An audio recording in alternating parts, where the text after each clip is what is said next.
lot of the trends in the migration sector for 2023 seems to be a reverse of what had happened in 2022. While we saw a lot of the border closures as the result of COVID leading up to 2022, it's taken an extreme shift from that position this year. We see now the Labour government being a bit more receptive towards the industry.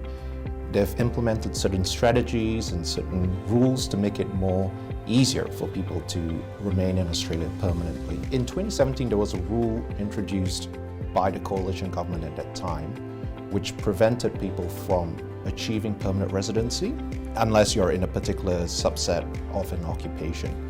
The Labour government has since made changes to that program, which will be introduced at the end of this year, and it now means that anyone in the industry will have access to permanent residency.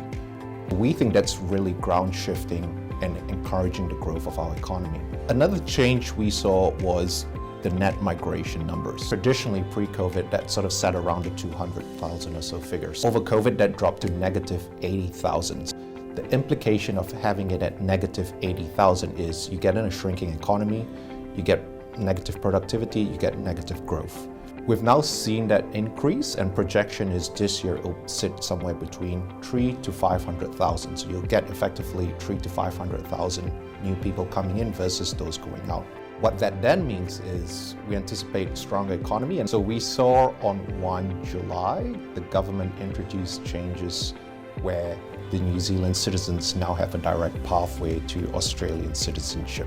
That's a key change, in my opinion, which we've not seen before, and I think it really shows towards the friendship between Australia and New Zealand. The work we've been receiving from clients in recent times has been very exciting and different to what we were seeing pre-COVID or even last year. Many of the clients we see are engaging us for work which they wouldn't have traditionally done so in the past, and an example of that is the education industry, where we're seeing a real shortage of teachers in primary and secondary schools, and now we have employers engaging us directly to get teachers from overseas to be able to fill in that gap.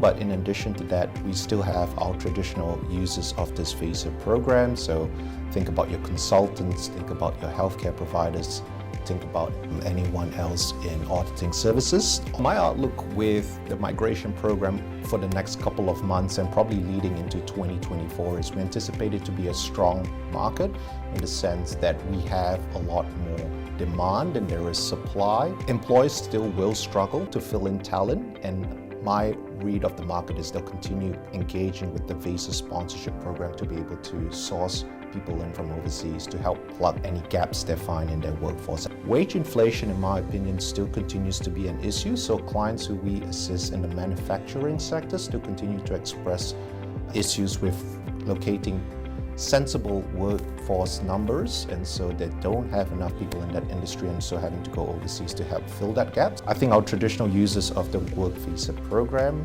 being again the healthcare, professional services, and education industries, I think that will still continue toward 2023 and 2024. So I anticipate a very strong market for the next couple of months and leading into 2024.